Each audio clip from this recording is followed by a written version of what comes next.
Reino Unido. Uma nação rica em história, cultura e lendas antigas. Mas por trás do véu desta terra fascinante esconde-se um segredo que intriga a humanidade há décadas.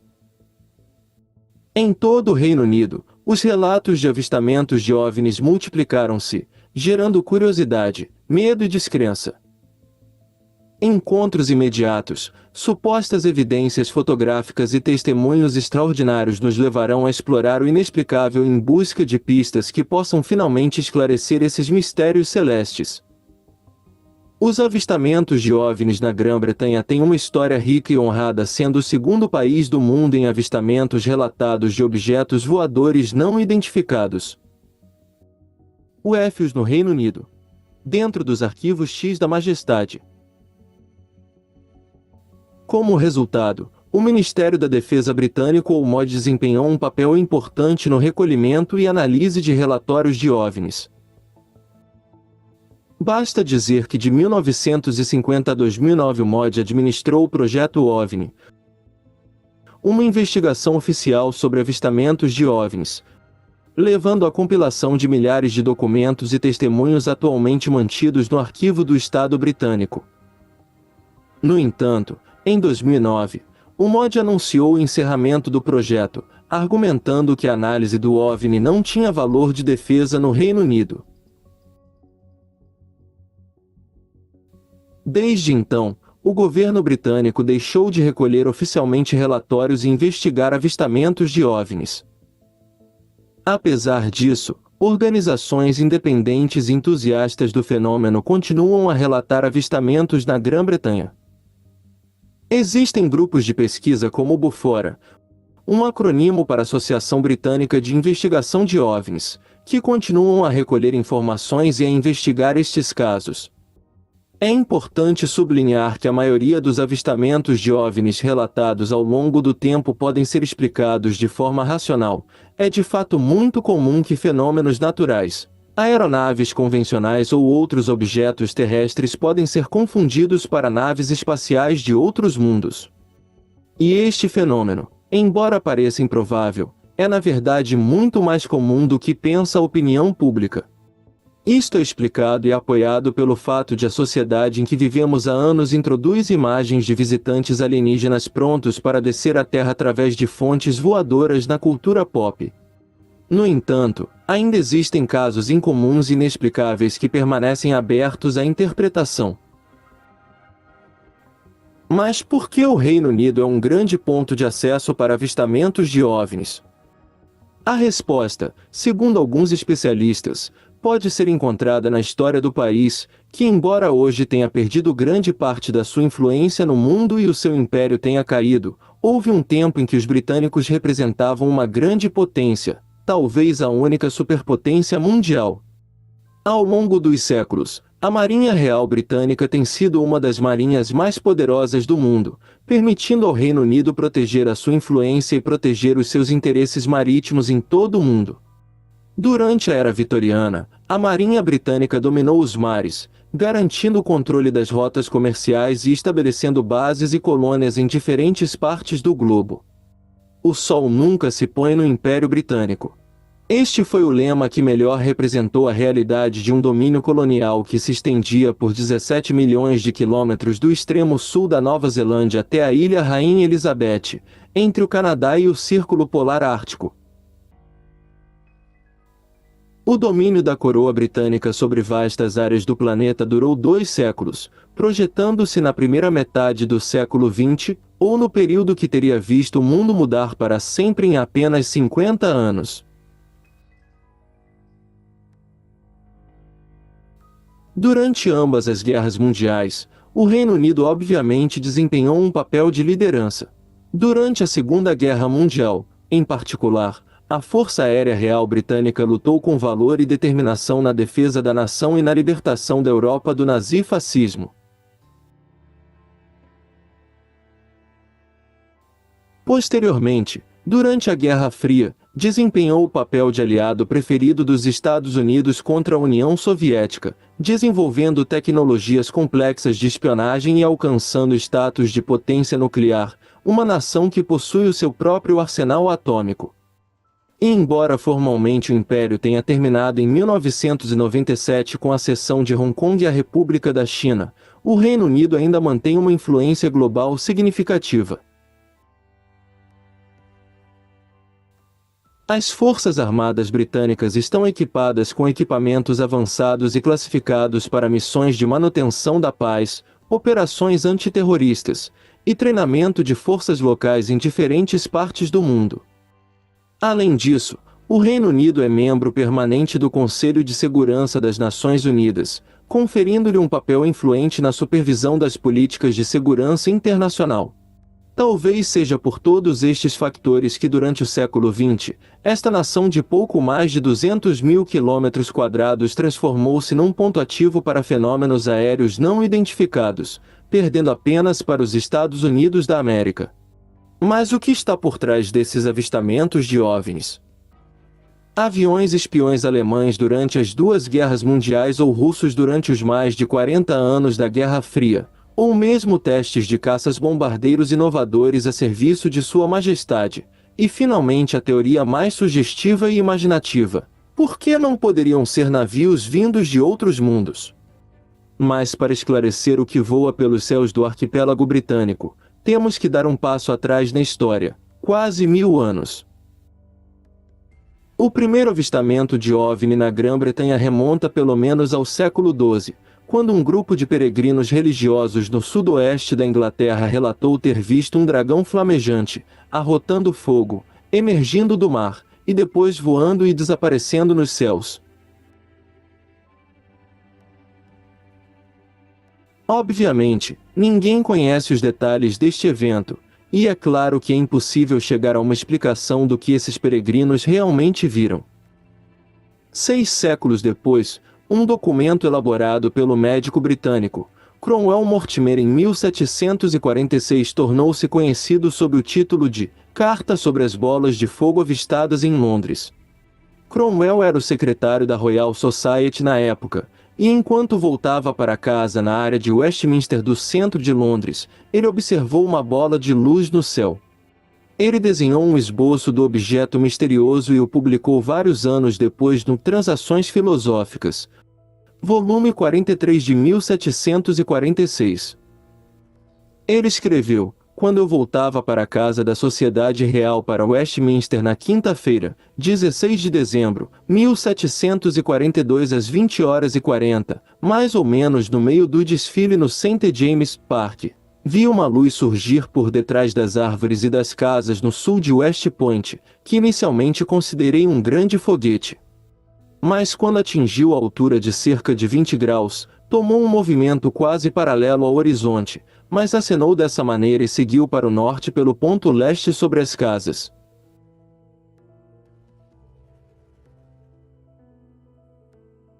Seu movimento era tão lento que eu o tive por cerca de meio minuto à vista e tive tempo suficiente para contemplar plenamente sua aparência. Tinha uma cabeça flamejante e um brilho de luz que se desvanecia gradualmente.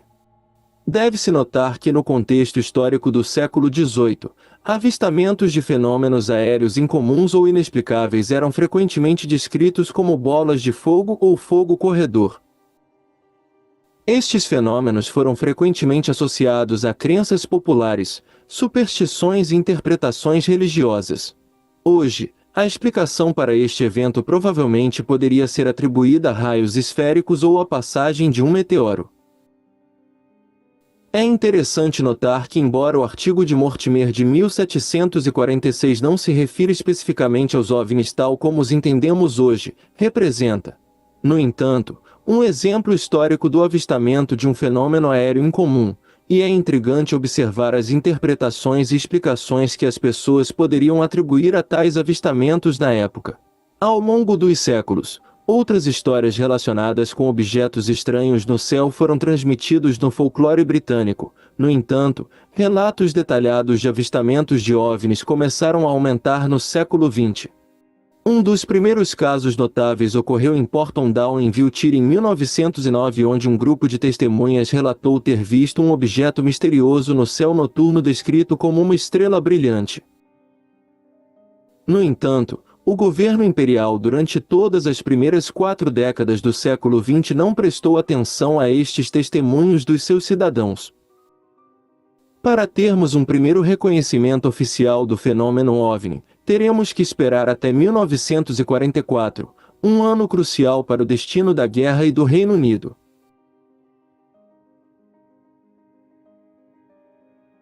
Era 5 de agosto de 1944, quando o primeiro-ministro britânico durante a guerra, Winston Churchill, proibiu o vazamento de informações sobre um suposto avistamento de OVNI nos céus sobre o Canal da Mancha. Este depoimento permaneceu nos arquivos do Estado por mais de 50 anos. De acordo com documentos divulgados em 5 de agosto de 2010 pelo Ministério da Defesa sobre casos de OVNIs no Reino Unido, o relatório a Churchill afirma que o incidente envolveu uma aeronave de reconhecimento da RAF retornando de uma missão na França ou Alemanha.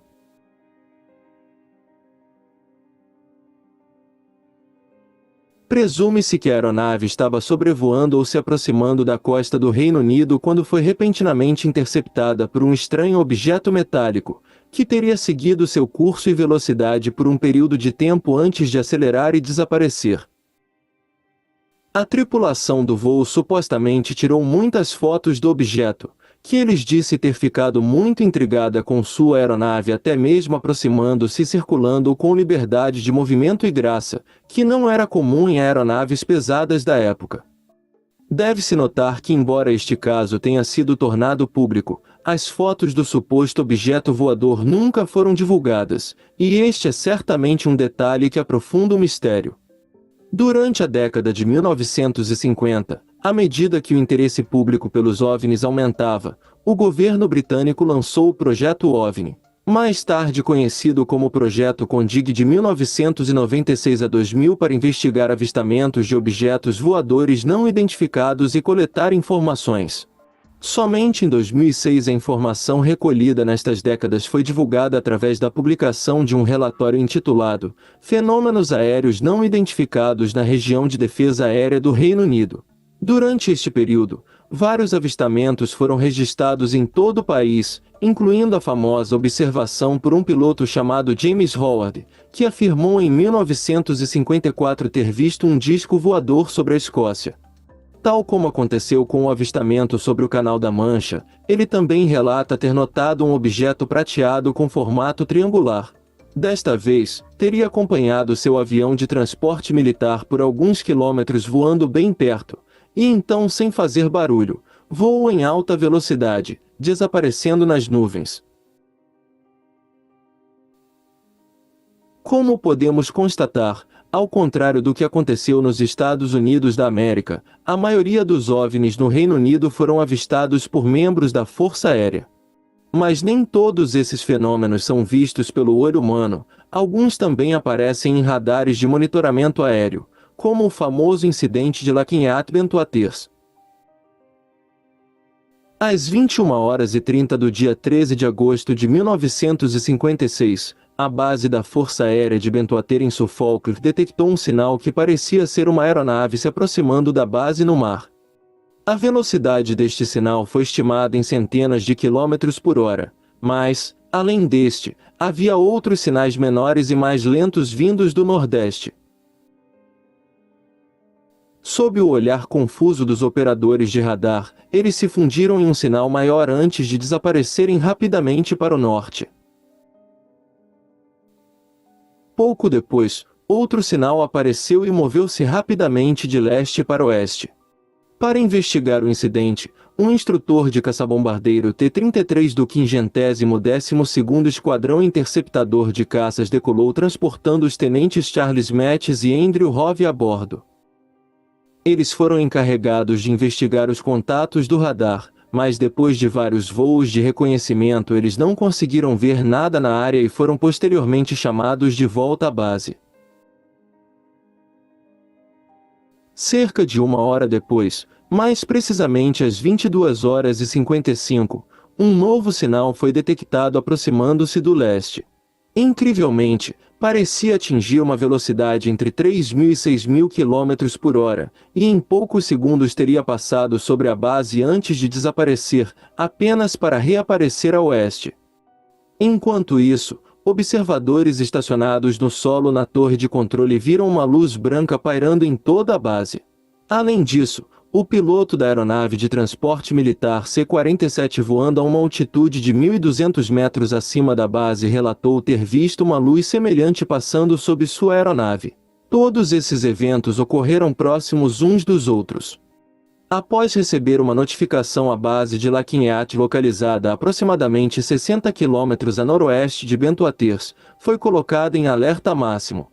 O pessoal de terra relatou ter visto vários objetos luminosos, um dos quais fez uma mudança repentina de direção enquanto outros dois pareciam se fundir antes de se separarem, mas desta vez os radares não registraram qualquer uma destas anomalias, pelo menos até a meia-noite. Um momento crucial do incidente documentado no relatório do sargento Forrest Perkins, que trabalhou como supervisor de radar no Centro de Controle de Tráfego Aéreo de Lagniappe. No relatório da Perkins, um sinal foi captado pela base de radar para o sudoeste pouco depois da meia-noite. Este sinal continuou na direção noroeste antes de terminar abruptamente. 2 caças-bombardeiros DH-112 Venom foram despachados da base próxima de Waterbeach para interceptar os objetos voadores não identificados. O piloto líder, guiado pelo radar de solo, fez contato com o radar da aeronave e avistou uma luz brilhante à sua frente antes de perder a conexão. O piloto foi então alertado pelo radar terrestre de que o sinal havia se movido atrás de sua aeronave.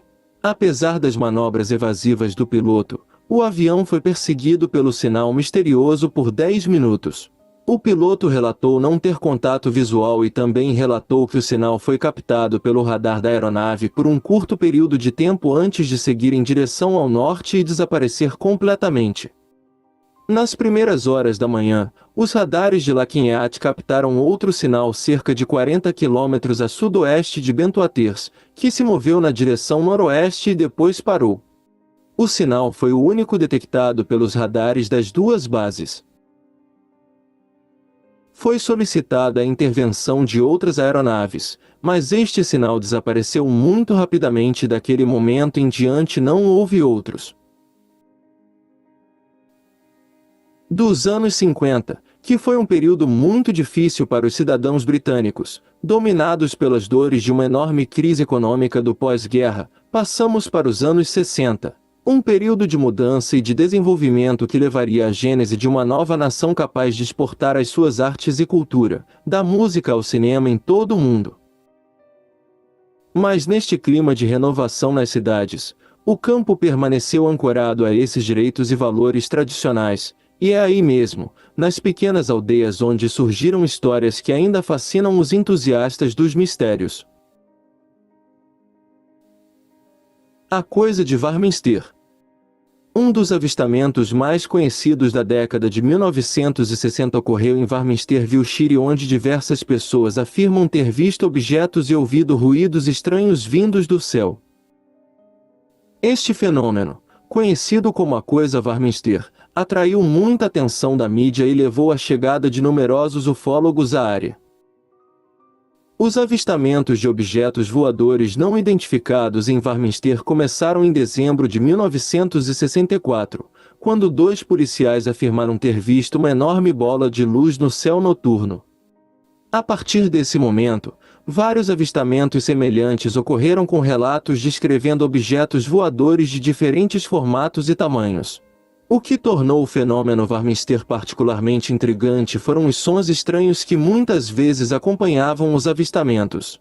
Moradores da cidade relataram ruídos de explosões, estrondos, zumbidos e estrondos vindos do céu sem fonte visível. Esses ruídos misteriosos às vezes eram associados a avistamentos de OVNIs. Era uma noite fria de dezembro quando 2 policiais da delegacia próxima estavam dirigindo por uma estrada de terra a poucos quilômetros da cidade. De repente, eles se viram irradiados por uma luz vinda de 3 globos diferentes, suspensa a cerca de 10 metros do solo. Eles pararam abruptamente o carro e de dentro dele observaram silenciosamente aquele fenômeno peculiar até que, independente do que poderia ter acontecido, eles viraram a chave na ignição, ligaram o motor, e lentamente começaram a se aproximar daquelas 3 luzes. No entanto, como entidades sencientes, elas começaram a se afastar do carro em uníssono. Assim nasceu uma perseguição muito curta, que terminou como muitas vezes vimos, com os 3 objetos não identificados fazendo uma rápida ascensão ao céu até que desapareceram na noite. Nas semanas seguintes, a história deste alegado encontro imediato espalhou-se como um incêndio em todo o condado, e como acontece frequentemente nestes casos, muitas pessoas se apresentaram declarando que tinham visto OVNIs ou até mesmo tiveram encontros com seres de outros mundos. No entanto, no vasto número de histórias, muitas vezes nascidas das mentes daqueles que estão dispostos a fazer qualquer coisa para conseguir publicidade, destacaram-se alguns bastante interessantes, já que não tinham a ver com a visão de um objeto específico, mas a percepção de um som contínuo e extremamente irritante, capaz de entrar na cabeça de suas vítimas, causando-lhes fortes dores de cabeça. Tudo começou na véspera de Natal de 1964. A senhora Mildred Head estava em sua cama quando foi acordada a 1h25 por sons estranhos. Eles começaram suaves como galhos sendo arrastados pelo telhado e depois mudaram para um barulho que ela descreveu como granizo. Mildred levantou-se da cama para olhar pela janela, porém, descobriu que o céu estava limpo. Nesse ínterim, o barulho se transformou em um silvo agudo que ecoou em sua cabeça por alguns longos momentos e depois desapareceu. Algumas horas depois, naquela manhã de Natal, mais de 30 soldados no acampamento Knock, cerca de 6 quilômetros de Warminster, foram rudemente acordados por um barulho alto. Todos pensaram que o barulho vinha de um avião com intenção de sobrevoar a base, mas não havia vestígio algum no radar, e depois de alguns minutos, como aconteceu anteriormente, o som simplesmente desapareceu. Às 6 da manhã, 2 outros cidadãos de Warminster foram vítimas deste fenômeno. A primeira foi a senhora Beer, que indo para a missa, foi atacada pelo barulho, o que inexplicavelmente a impediu de se mover. Alguns minutos depois foi a vez do carteiro da aldeia, que ouviu altos ruídos metálicos acima do telhado de sua casa, que desapareceram no ar após alguns segundos. Estes 4 acontecimentos individuais foram a faísca, ou se quisermos, a gênese de um caso mediático que sobrecarregou esta pequena comunidade no sul da Inglaterra durante mais de 2 décadas. Dezenas, se não centenas de pessoas relataram ter sido acordadas no meio da noite por explosões altas e misteriosas, muitas vezes seguidas por vibrações ou solavancos. Os ruídos às vezes eram tão intensos que quebravam os vidros das janelas ou sacudiam as estruturas dos edifícios. Os relatos dos ruídos de Warminster foram variados e difundidos, com alguns relatos de tê-los ouvido como um único ruído explosivo, enquanto outros os descreveram como uma série de estrondos ou detonações como ruídos. Alguns moradores relataram ter ouvido uma reverberação ou eco após os ruídos, enquanto outros relataram ter ouvido um som semelhante a uma poderosa onda de choque. Estes ruídos podiam ocorrer a qualquer hora do dia, mas eram particularmente frequentes durante a noite. Apesar da atenção e dos esforços investigativos, a origem exata dos ruídos de Warminster nunca foi totalmente explicada ou compreendida. Várias teorias foram apresentadas para explicar o fenômeno, incluindo explosões subterrâneas, testes militares secretos, fenômenos atmosféricos incomuns, obviamente, interferência paranormal ou extraterrestre. Os céticos sugerem que os ruídos podem ter sido resultado de pegadinhas ou ações coletivas em massa. Outros especulam que o ruído pode ter sido causado por algum tipo de fenômeno natural, como a refração do som ou a propagação de ondas sísmicas. No entanto, nenhuma dessas explicações poderia fornecer uma resposta definitiva ao fenômeno. No final da década de 1970, os ruídos de Warminster diminuíram gradualmente, e hoje o fenômeno é menos frequente do que no passado. Mas a memória desses ruídos misteriosos continua a fascinar os entusiastas do paranormal e eventos inexplicáveis. E é por isso que Warminster ainda permanece um local de interesse para a história dos OVNIs no Reino Unido. No coração das majestosas montanhas Berwyn em 1974 ocorreu um evento que ainda hoje fascina os entusiastas de OVNIs e pesquisadores paranormais, o incidente do OVNI na montanha Berwyn. Era uma noite fria e escura de 23 de janeiro, quando uma série de acontecimentos incompreensíveis abalou a tranquilidade dos vales montanhosos. Naquela região remota do país de Gales, uma onda de avistamentos de OVNIs se espalhou entre a população local, gerando medo e espanto. O principal testemunho daquela noite veio de uma mulher chamada Pat Evans. Depois de ouvir um grande estrondo, Pat notou uma luz ofuscante através da janela de sua casa. Chocada, ela olhou para as montanhas e testemunhou uma explosão de luz intensa, seguido por um silêncio irreal. A notícia se espalhou rapidamente e logo se descobriu que um número considerável de moradores locais testemunharam um fenômeno semelhante. Eles descreveram objetos voadores não identificados pairando sobre os topos das montanhas, e seu testemunho alimentou o mistério do incidente na montanha Berwyn. Mas o que poderia ter causado tais avistamentos? Teóricos da conspiração e entusiastas de OVNIs especularam sobre várias explicações. Alguns sugeriram que foi um acidente de avião secreto ou um teste militar,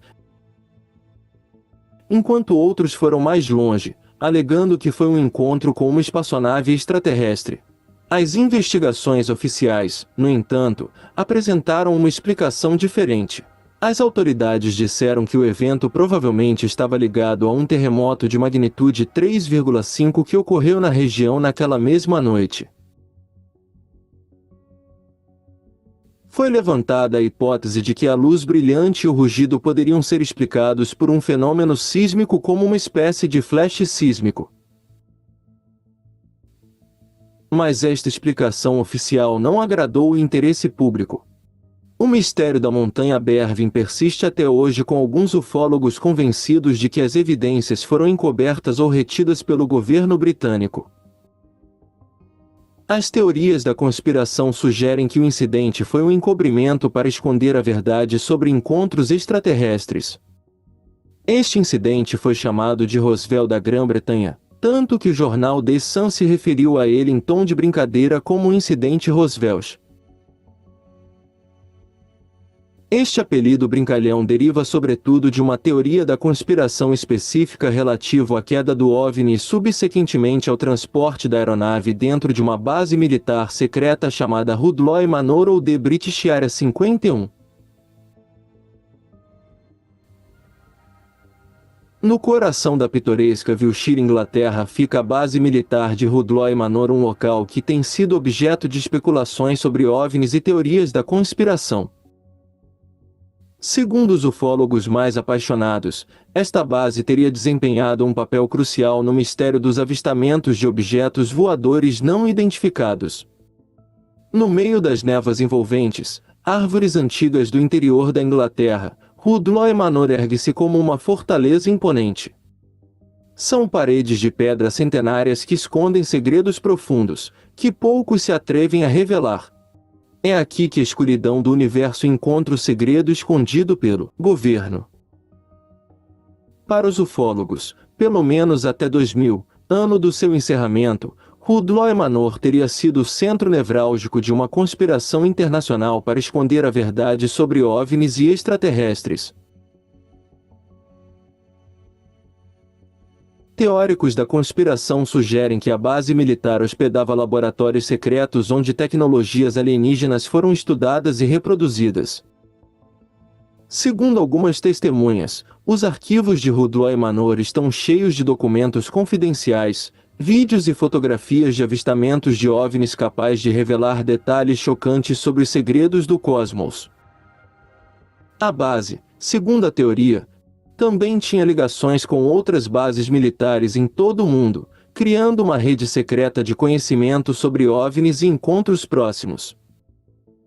Este alegado consórcio de poderes, cujas raízes remontam a acontecimentos de importância histórica, teria assumido as rédeas do destino humano, escondendo a verdade sobre a existência de outras formas de vida no cosmos.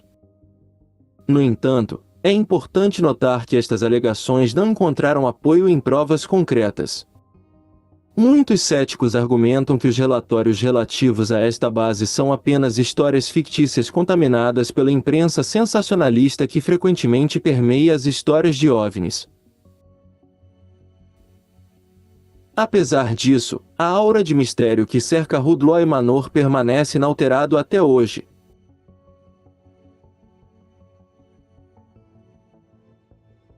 Também conhecido como incidente do Broadhaven Beatle, este é um avistamento de objetos voadores não identificados em 1977, na cidade de Broadhaven em Pembrokeshire, País de Gales, no Reino Unido. Em 1977, várias pessoas nesta aldeia galesa relataram objetos voadores luminosos pairando no céu, um ser vestindo um traje espacial metálico e até diversas figuras fantasmagóricas aparecendo nas árvores. As testemunhas incluíram 14 crianças da escola primária Broadhaven que alegaram que um alienígena havia pousado em seu playground. As crianças descreveram o objeto como sendo feito de metal e possuindo uma cúpula com janela. Os professores não acreditaram na estranha história das crianças, então o diretor as separou e pediu-lhes que desenhassem o que tinham visto. Houve pequenas variações nos desenhos feitos pelas crianças, mas o que foi desenhado parecia basicamente o mesmo. 2 meses depois, Rosa Granville, que dirigia o Fort Hotel na vizinha Little Haven, relatou ter visto um objeto que parecia um pires de cabeça para baixo e 2 seres humanoides com cabeças pontiagudas. Rosa disse que o objeto emitia um calor tão intenso que fez seu rosto queimar. A mulher afirmou: saíram do objeto luzes e chamas de todas as cores. Então, daquelas chamas surgiram criaturas que eu nunca tinha visto antes. Durante os eventos, várias teorias foram propostas para explicar os casos bizarros e os avistamentos aparentemente menores. Nicholas Edwards, então deputado por Pembroke, contatou o Ministério da Defesa depois de ser inundado com relatos de OVNIs. O tenente Corren, um oficial da RAF de Brawley, examinou o local, mas não encontrou nenhuma evidência de pouso, nenhum vestígio foi encontrado no solo. Em seu relatório, Corren mencionou a possibilidade de um brincalhão local ter planejado tudo. Corren também mencionou a possibilidade de que a descrição dos alienígenas correspondesse exatamente ao tipo de traje de proteção que seria usado em caso de incêndio em uma das refinarias de petróleo locais. Ele acrescentou brincando que, caso um OVNI chegue à RAF Brawley, cobraremos as taxas normais de pouso. Avistamentos subsequentes ocorreram na área com relatos de adultos e crianças relatando ter visto objetos voadores não identificados no céu sobre Broadhaven. Várias testemunhas também se apresentaram que afirmam ter visto criaturas semelhantes a alienígenas perto dos objetos. O incidente de Broadhaven atraiu a atenção da mídia nacional e internacional, gerando interesse e debate sobre a possibilidade de um encontro próximo com extraterrestres. No entanto, apesar dos testemunhos e do interesse suscitado, não foram apresentadas provas concretas para confirmar a presença de objetos ou criaturas extraterrestres na área. Alguns céticos sugeriram que os avistamentos podem ter sido mal entendidos ou explicações racionais como luzes de aeronaves ou fenômenos atmosféricos. Outros especularam que as crianças inventaram a sua história ou foram influenciados por eventos ou filmes de ficção científica. Apesar de tudo, o incidente de Broadhaven continua sendo um dos casos mais conhecidos de avistamentos de OVNIs no Reino Unido e continua despertando interesse e debate entre ufólogos e entusiastas do fenômeno OVNI. A história deixou sua marca na cultura popular, tornando Broadhaven um destino popular para entusiastas de OVNIs e turistas curiosos. O incidente de Robert Taylor, também conhecido como incidente de Desham Woods, ocorreu na Escócia em 1979. Robert Taylor, um trabalhador florestal de Livingston, West Lothian, afirmou que teve um encontro com um objeto voador identificado. Em 9 de novembro de 1979, Taylor estava trabalhando sozinho em Desham Woods. Como sempre fazia, ele estacionou sua caminhonete na beira de uma estrada perto da rodovia M8 e caminhou por um caminho na floresta com seu cachorro. Segundo seu depoimento, ele notou um objeto de metal não identificado acima dele. Ele a descreveu como uma cúpula voadora ou uma grande esfera com cerca de 6 metros de diâmetro, suspensa acima do solo de uma clareira a cerca de 400 metros de seu caminhão. O objeto era de cor escura e parecia estar coberto por algum material metálico com textura áspera, semelhante a uma lixa, caracterizada por uma borda externa com pequenas hélices. Taylor finalmente afirmou que sentiu o cheiro de freios queimados e que, ao se aproximar do objeto, duas esferas pontiagudas menores se estenderam da esfera grande e o agarraram. Taylor perdeu a consciência e, quando se recuperou, estava no chão com as roupas rasgadas e sujas. Ele não se lembrava do que aconteceu depois do ataque. Após o incidente, Taylor dirigiu-se à delegacia de polícia de Livingston, nas proximidades, para relatar o que havia acontecido. A polícia ficou surpresa com o estado de choque e os ferimentos visíveis de Taylor. Eles também conduziram uma investigação sobre o incidente, mas não encontraram nenhuma evidência conclusiva do objeto voador ou da agressão que Taylor alegou. Taylor passou por vários exames médicos e foi descoberto que tinha ferimentos nos olhos e nas pernas. Sua história atraiu a atenção da mídia e o incidente tornou-se objeto de interesse de ufólogos e entusiastas do paranormal. Apesar das especulações sobre a natureza do evento, nenhuma explicação convincente foi encontrada pelo incidente de Robert Taylor. Alguns céticos especularam que ele pode ter sido vítima de uma alucinação ou uma crise epilética. No entanto, Taylor sempre afirmou que o encontro foi real e que ele estava envolvido em um evento inexplicável.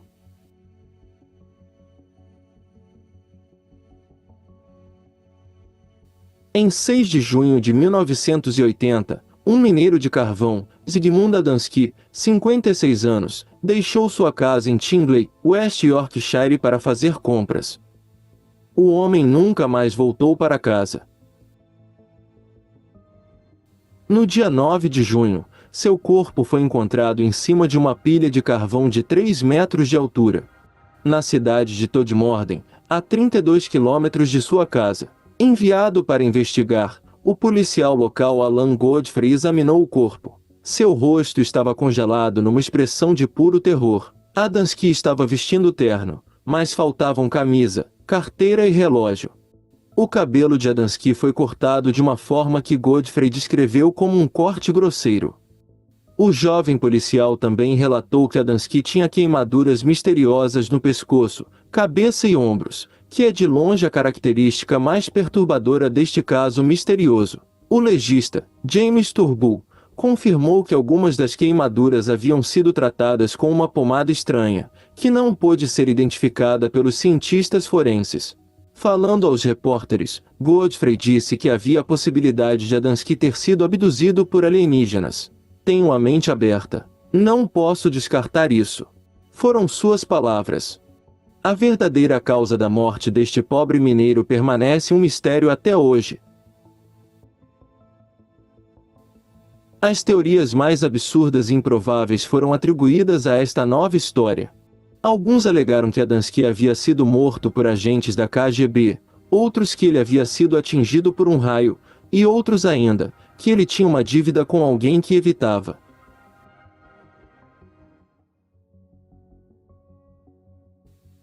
Para a maioria dos amantes do mistério, porém, havia apenas uma explicação. Adamski encontrou alienígenas e isso lhe custou a vida. 5 meses após a horrível descoberta do corpo de Adamski, a pequena cidade de Todmorden mais uma vez se viu no centro das atenções da mídia. No centro dos acontecimentos encontramos novamente o oficial Godfrey, que aparentemente depois do caso Adamski tornou-se de particular interesse para entidades extraterrestres. Enviado às 5 da manhã para cuidar do gado que escapou, Godfrey, segundo seu próprio relato, estava em seu carro e atravessava uma estrada secundária quando o carro parou. De repente, um feixe de luz muito forte apareceu diante de seus olhos. Godfrey descreveu-o como uma luz brilhante no céu, um recipiente giratório em forma de diamante, 5 metros de altura e 15 metros de largura. Godfrey fez um rápido esboço do objeto em seu caderno e depois pegou o rádio da polícia para relatar o incidente, mas a linha estava muda. Finalmente, sem fazer barulho, o objeto desapareceu em um clarão brilhante e Godfrey se viu sentado em seu carro a 30 metros adiante na estrada. Olhando para o relógio, o policial ficou surpreso, porque embora o encontro imediato não durasse mais de 60 segundos, 25 minutos haviam passado. Então notou um detalhe ainda mais relevante, uma estranha marca de queimadura que havia aparecido em sua perna esquerda. Godfrey ficou surpreso e quando voltou para onde tinha visto a luz ele descobriu que a estrada em que o carro estava completamente seca, embora tivesse chovido recentemente. Depois de contar a experiência, Godfrey foi recebido com ceticismo e até ridicularizado em sua própria comunidade. E assim, seguindo o conselho de um amigo advogado, ele decidiu consultar um hipnotizador para descobrir a verdade sobre o que ele tinha visto. Através da hipnose, Godfrey se lembrou de ter ficado cego pela luz e desmaiado. Ele disse ao hipnotizador que acordou em uma sala estranha onde estava sendo examinado por várias pequenas criaturas e uma figura humanoide alta e barbuda semelhante a um alienígena nórdico. Mais uma vez, suas afirmações foram desaprovadas e ridicularizadas. Algumas semanas depois de o relatório de Godfrey ter chegado aos jornais e ter chegado às manchetes internacionais, ele foi convocado ao gabinete do inspetor-geral. Ali estava sentado um homem de terno preto e gravata que se apresentou como um homem do ministério. Ele tinha uma pasta contendo veículos estranhos projetados por Godfrey. Godfrey não teve permissão para ver o resto do arquivo, mas acreditava que continha uma conta dos acontecimentos daquela noite e da misteriosa morte de Zygmunt Adamski. O homem forçou Godfrey a parar de falar sobre o encontro imediato, o que Godfrey concordou com muita relutância em fazer. O jovem policial encontrou-se diversas vezes com esse homem nos dias seguintes em Todmorden. E finalmente percebendo que estava sendo espionado decidiu confrontá-lo uma noite em um pub local pedindo-lhe para sair e nunca mais voltar. Depois dessa reunião, o ministro desapareceu e nunca mais foi visto. Godfrey ainda acredita firmemente que foi um agente secreto do MI5 enviado de Londres para cuidar do caso. Mas outra teoria que circula nos últimos anos e é muito apoiada pelos céticos diz respeito ao fato de que o estranho era na verdade um funcionário da polícia de West Yorkshire que alertou Godfrey para não falar com a imprensa para evitar chamar mais atenção para a própria polícia. Mais tarde foi revelado que vários outros policiais e um motorista de ônibus tinham visto luzes estranhas naquela manhã, mas na delegacia foi decidido encobrir para não constranger a polícia.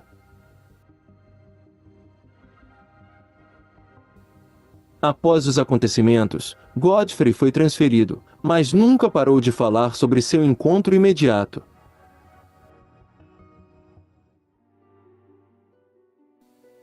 Na noite de 26 de dezembro de 1980, um soldado da base da Força Aérea de Woodbridge em patrulha viu uma luz vermelha particularmente brilhante que parecia vir da vizinha floresta Rendlesham. O soldado contatou a torre de controle da base que respondeu que não havia voos em andamento de Woodbridge ou da base próxima de Bentwaters. Foi decidido enviar uma patrulha de 3 homens para apurar a origem da luz misteriosa. A patrulha consistia no sargento James Peniston e nos aviadores John Burroughs e Edward Cabansag. Os 3 homens chegaram a uma clareira no centro da qual relataram ter visto uma série de luzes estranhas. 3 dos quais incluíam uma luz amarela muito poderosa e 2 vermelhas e azuis menores. De acordo com o relatório oficial, o sargento Peniston, aproximando-se, descobriu que as luzes eram emitidas por um objeto metálico em forma de pirâmide, que parecia repousar sobre uma espécie de tripé.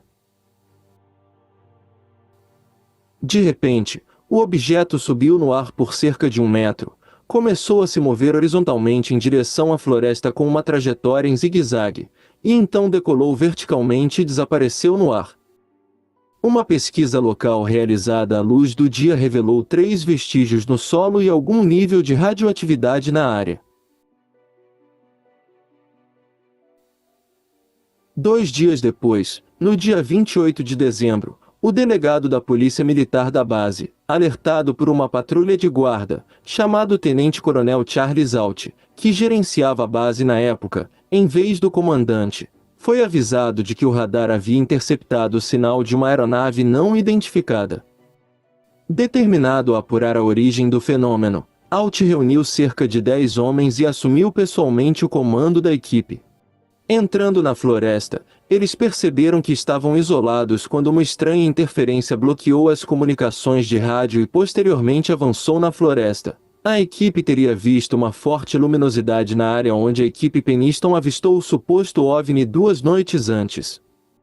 Um soldado equipado com um contador Geiger confirmou o aumento dos níveis de radioatividade exatamente como relatado na fiscalização do dia 26 de dezembro. Então, houve um ponto de viragem. De repente, os homens viram um objeto extremamente brilhante em forma de elipse, de cor vermelha, mas com um centro mais escuro, flutuando entre as árvores cerca de 4 metros acima do solo e rumo ao leste. Imediatamente, os soldados caminharam em direção ao objeto que parecia estar se afastando deles, e seguiram até chegarem a uma cerca de arame farpado que marcava a divisa com o campo de um agricultor local. O OVNI continuou sua trajetória, parando no meio do campo além do arame farpado. O coronel Alt observou bem, parece que é feito de aço fundido, foram suas palavras.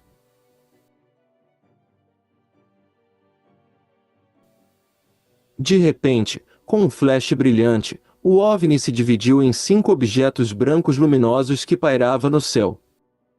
À medida que avançavam pela divisa da propriedade do fazendeiro, os homens continuavam vendo 3 destes objetos luminosos voando obliquamente em direção ao céu, produzindo luzes vermelhas, verdes e azuis intermitentes. Alt contatou a base de defesa aérea, que disse não ter detectado nenhum sinal de radar de objetos voadores na área. Os homens continuaram a observar o movimento em zigue-zague dos 3 objetos luminosos durante cerca de 1 hora até Alt dar a ordem para retornar à base, onde descobriram que as fotos e vídeos tirados da observação pareciam borrados e não poderiam ser usados para analisar o fenômeno. Em 13 de janeiro de 1981, o tenente-coronel Alt enviou um relatório dos acontecimentos ao Ministério da Defesa britânico. Vários relatos foram oferecidos para os eventos em Rendlesham. Primeiro, o farol de Orfordness, que emitia um feixe de luz bastante intenso, podia ser visto a poucos quilômetros da base.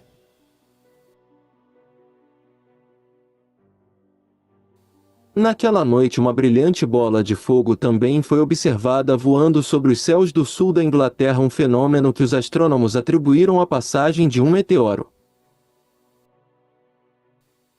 A observação do objeto metálico pelo sargento Peniston pode ter sido uma interpretação errônea devido à sua fraca visão noturna. No que diz respeito às medições de radioatividade, constatou-se que o aparelho utilizado não foi calibrado para levar em conta a radiação de fundo. Juntando esses fatos, o escritor científico Ian Redpath explicou os fatos como uma série de interpretações errôneas.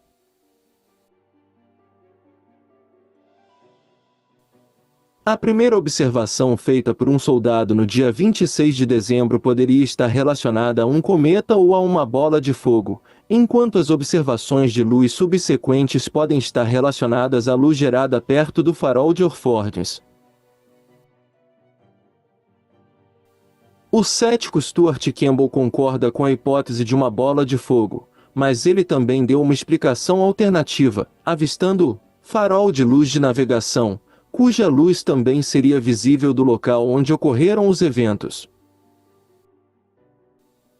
Uma explicação alternativa da bola de fogo é que as luzes observadas na noite de 26 de dezembro poderiam ter sido de um carro da polícia conduzido pelo policial Kevin Conde, que teria modificado a sirene piscante de seu carro. No entanto, Conde negou o facto, afirmando que naquela época estava de férias nas férias de Natal e, portanto, não estava em patrulha. Outras possíveis explicações colocaram em dúvida a reentrada na atmosfera do último estágio de um foguete transportador, que naquela época colocou em órbita um satélite espião soviético. A existência do Centro de Investigação da NSA, especializado em pesquisa de tecnologia laser, também foi relatado, e a luz observada pode ter sido causada por experimentos realizados neste centro. Alternativamente, tudo foi organizado por um grupo militar, incluindo o tenente-coronel Alt, para encobrir uma operação de recuperação de satélite espião. Finalmente, porém, pelo menos uma vez, foi possível resolver esse intrincado quebra-cabeça. Cerca de 20 anos depois, durante o qual o avistamento de Rendlesham ficou famoso entre os entusiastas da ufologia, em 2003, esse misterioso evento foi resolvido, graças a uma reportagem da BBC em que um artigo revelou o que realmente aconteceu naquelas 2 noites. Basicamente, o ex-policial militar Kevin Conde confessou em 2003 que o avistamento de 26 de dezembro foi uma pegadinha organizada por ele mesmo, onde de repente ele ligou os carros de patrulha acendendo sirenes e faróis. Na época e nos 20 anos seguintes, preocupados com o alvoroço que cercou o acontecimento, Conde nunca esclareceu seu envolvimento por medo de sanções. Mas como já estava aposentado, decidiu contar a verdade. Uma investigação mais aprofundada mostrou que naquela noite apenas o sargento Peniston relatou ter visto um objeto, enquanto os outros homens da patrulha relataram apenas luzes. Além disso, a Força Aérea dos Estados Unidos afirmou que não houve investigação oficial sobre esses fatos em relação às supostas hipóteses de OVNIs, já que após o encerramento do projeto Livro Azul, as Forças Armadas dos Estados Unidos pararam de investigar OVNIs.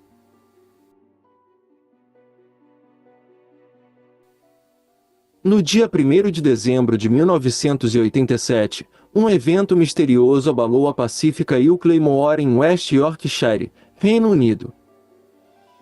Um policial aposentado, Philip Spencer, afirmou que foi abduzido por seres alienígenas durante uma caminhada matinal. O que aconteceu naquele dia lançaria uma luz sinistra sobre o fenômeno OVNI. De acordo com o relato de Spencer, enquanto estava em uma colina, ele avistou uma figura incomum no caminho à sua frente. A figura era de cor verde escura, com cerca de 1,5 metros de altura e uma cabeça enorme, e braços longos e finos. A criatura fez um gesto que Spencer interpretou como um aviso, mas apesar disso, decidiu tirar uma foto com sua câmera.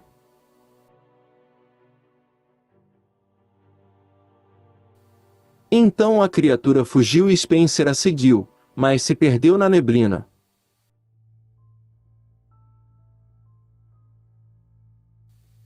Em seguida, ele notou uma nave espacial decolando do Mouro e desaparecendo no céu. Ele descreve a nave espacial como de cor esbranquiçada, consistindo de 2 partes em forma de disco conectadas um ao outro, e foi acompanhado por um zumbido alto.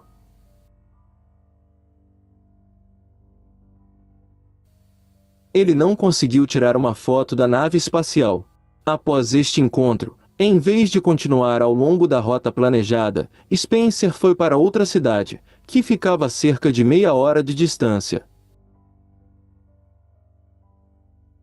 Quando ele chegou, descobriu que já haviam se passado cerca de 2 horas a mais do que ele esperava. Além disso, ele percebeu que a bússola que carregava apontava na direção oposta à esperada.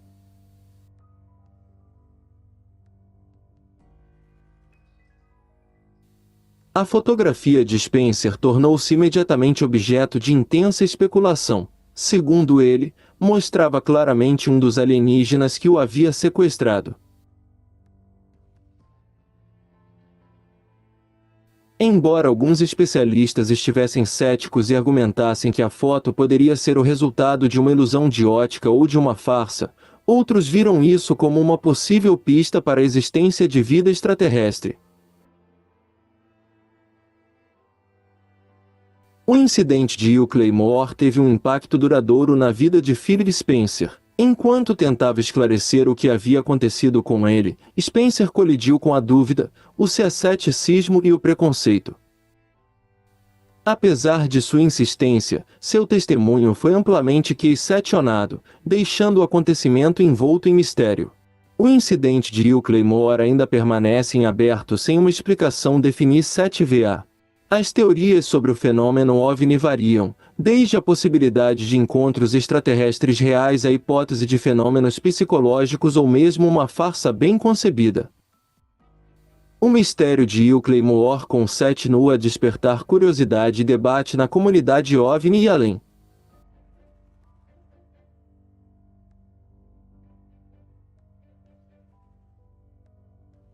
A Escócia tem mais relatos de OVNIs do que qualquer outra região. A Escócia sempre foi associada ao mistério e ao paranormal. Recordamos, entre outras coisas, o alegado monstro do Lago Ness, o misterioso e lendário animal pré-histórico que viveu no Lago Ness, apelidado de Nessie.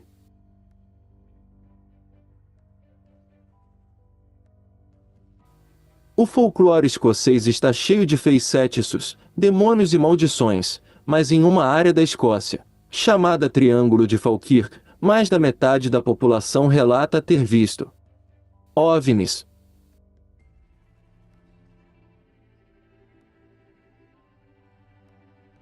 O Triângulo de Falkirk é uma área da Escócia que ao longo dos anos tem sido objeto de vários relatórios de avistamentos de OVNIs e fenômenos inexplicáveis. É uma área geográfica que inclui as cidades de Falkirk, Bonnybridge e Grangemouth, e nos últimos 30 anos ganhou a reputação de ser uma das áreas de OVNIs mais movimentadas do Reino Unido. Especialmente na década de 1990, Bonnybridge ficou conhecida como a capital mundial dos OVNIs, devido ao grande número de avistamentos relatados naquela área.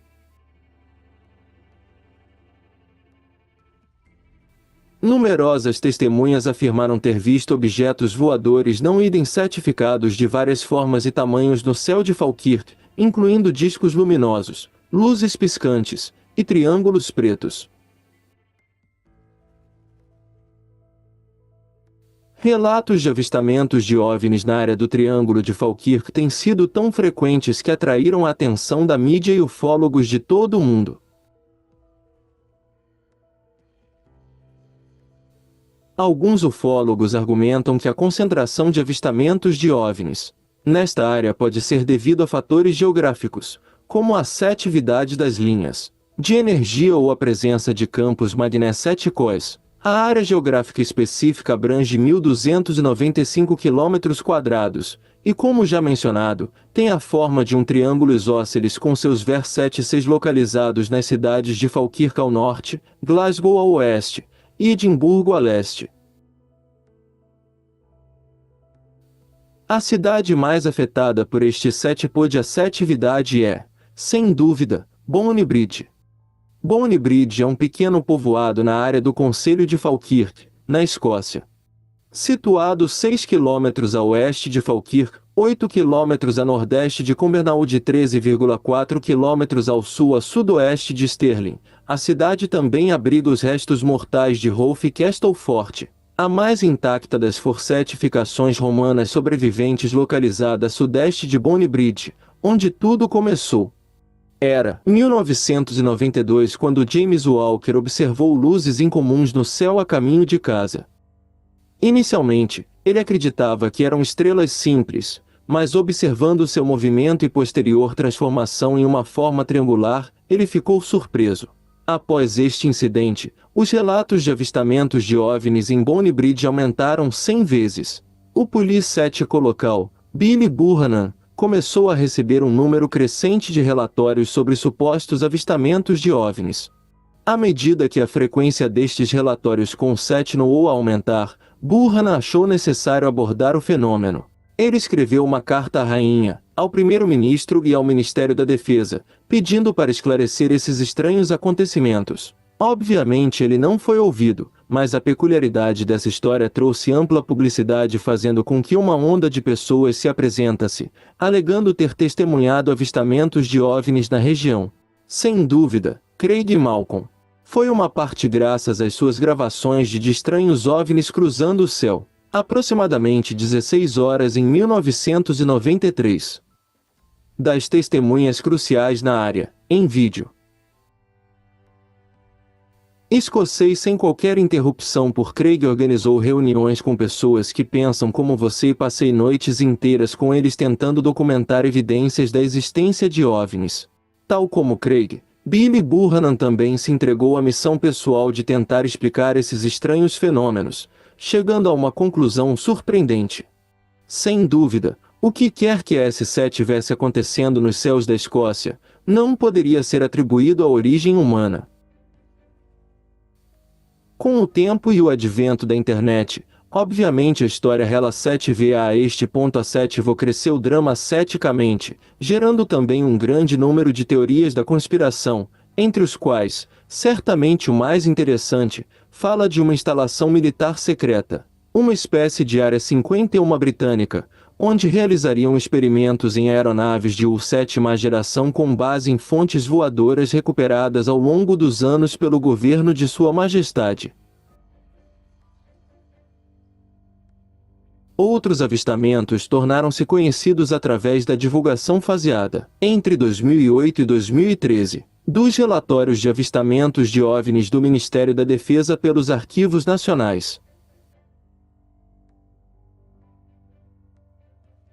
Documentos desclassificados do Ministério da Defesa do Reino Unido relacionados às atividades de objetos voadores não identificados fornecem uma visão geral da investigação e relato de alegados avistamentos no Reino Unido, uma vez que abrangem um longo período de tempo, com alguns documentos que datam das décadas de 1950 e 1960, enquanto outros se estendem até 2009. No interior dos documentos encontram-se relatórios oficiais, correspondências, fotografias, gravações de áudio e outros materiais relacionados a avistamentos de OVNIs. Incluem relatórios de membros do público, militares, polícia e outras fontes respeitáveis. Os documentos também revelam os esforços do Ministério da Defesa para procurar explicações racionais para os avistamentos, como fenômenos atmosféricos, aeronaves convencionais, satélites, foguetes ou fraudes elaboradas. A abertura dos arquivos obviamente ajudou a estimular o debate público sobre o fenômeno OVNI, levantando questões sobre a possibilidade de vida extraterrestre e transparência governamental em relação às investigações de OVNIs. Houve relatos de avistamentos de OVNIs que estavam parados em frente ao parlamento e nas proximidades de Stonehenge. Os documentos indicam que o escritório de OVNIs também recebeu ligações diretas sobre supostos contatos com alienígenas, como um homem que afirmou em 2008 que vivia com um alienígena há algum tempo, e outro indivíduo que alegou que um OVNI roubou seu cachorro, carro e barraca enquanto ele estava acampando em 2007. Mas entre os milhares de relatos, alguns são realmente curiosos, por isso decidimos pegar alguns exemplos, desde os anos 50 até o início dos anos 2000. 14 a 25 de setembro de 1952, Operação Mindbrace. No dia 19 de setembro às 10h53, um objeto prateado em forma de disco seguiu duas aeronaves da Força Aérea em treinamento, O fenômeno foi observado pelos militares no terreno. Primeiro, o objeto seguiu a trilha de uma aeronave Meteoro Gloster retornando à base e mais tarde se posicionou na parte traseira de uma aeronave ultraleve da RAF Topcliffe. Na longa perseguição, o objeto girou enquanto pairava dentro da distância de ataque das duas aeronaves da RAF. Depois de alguns minutos, finalmente rumou para o oeste em alta velocidade. Posteriormente, no dia 21 de setembro, 6 aeronaves da RAF rastrearam um objeto esférico sobre o Mar do Norte. Voou em grande velocidade, deixando os pilotos com mais perguntas que respostas. No dia 4 de abril de 1957, um grande objeto foi avistado no radar RAF West Freugg perto de Stranraer a 15.000 metros, que permaneceu estacionário por 10 minutos sobre o Mar da Irlanda.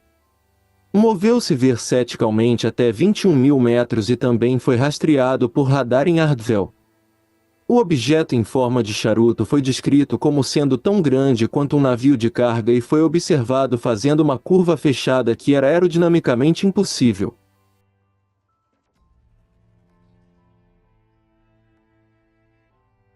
Os MPCS Roger Willie e Clifford Valcourt estavam dirigindo de Oswort para Tele ao longo da estrada 3072 quando avistaram um objeto brilhante em forma de cruz a cerca de 15 minutos ao longo da estrada, viajando em altas velocidades, aproximando-se de 100 km por hora. Então, por volta das 4h23, este primeiro objeto voador foi acompanhado por um segundo. Ambos desapareceram por volta das 5 horas, após serem perseguidos por 40 km. 21 de abril de 1991, o piloto de linha aérea Chiles Agueque de Grosseto, Toscana, a bordo de um Alitalia McDonnell Douglas MD-81 voo de Milão para Heathrow, viu um objeto de cor caqui com 3 metros de comprimento nos céus acima de LYDD em Kent. O OVNI estava a 300 metros do avião e também foi detectado pelo radar do vizinho aeroporto LYDD de Londres. 31 de março de 1993, várias testemunhas no sudoeste e oeste da Inglaterra viu um grande OVNI de formato triangular voando pelo céu, deixando um rastro de luz. A análise dos avistamentos pelo Ministério da Defesa concluiu que o objeto foi a reentrada de um foguete russo, combinado com o subsequente avistamento de um helicóptero da polícia. Depois de entrar no novo milênio, a cantora britânica Kim Wilde relatou em 26 de junho de 2009 que ela viu uma luz enorme e brilhante atrás de uma nuvem acima de seu jardim em Arthurshire. Ela descreveu a luz como mais brilhante que a lua, mais semelhante ao luar. Após uma inspeção mais aprofundada, Wilde relatou ter visto a luz se mover muito rapidamente entre 23 horas e 1 hora. Então se moveu para frente e para trás por vários minutos. Cada vez que se movia, algo se movia no ar, mas era silencioso, absolutamente silencioso. Um segundo relato deste OVNI foi feito mais tarde por um colega baseado em Arthurshire, que conseguiu obter evidências fotográficas para apoiar o aparente avistamento.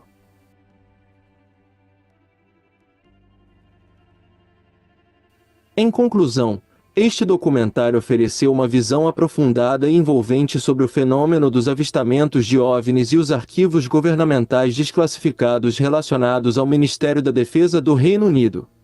Ao longo de nossa narração, exploramos numerosos casos intrigantes, testemunhos credíveis e documentos oficiais que nos levaram a ponderar as possibilidades de uma presença extraterrestre em nossa realidade. Graças à análise de especialistas, investigadores e testemunhas oculares, conseguimos obter uma perspectiva mais ampla sobre o fenômeno OVNI e as tentativas do governo britânico para entendê-los. A abertura dos arquivos secretos foi um passo significativo em direção à transparência. No entanto, apesar dos esforços feitos para investigar OVNIs, o documentário mostrou que a sétima verdade permanece ilusória.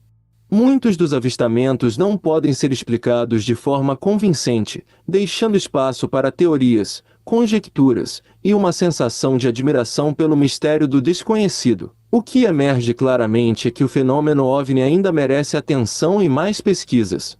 devem com o SET no ar explorar, estudar e analisar cuidadosamente os avistamentos e as evidências disponíveis para esclarecer os mistérios que cercam esses eventos. Em sétima análise, o documentário levou-nos a fazer perguntas fundamentais sobre a nossa posição no universo e a possibilidade de outras formas de vida inteligentes por aí. Talvez através do aprofundamento destas investigações e da divulgação de mais ficheiros secretos, um dia seremos capazes de desvendar a verdade por trás dos avistamentos de OVNIs e descubra perspectivas novas e fascinantes sobre a nossa existência no cosmos infinito.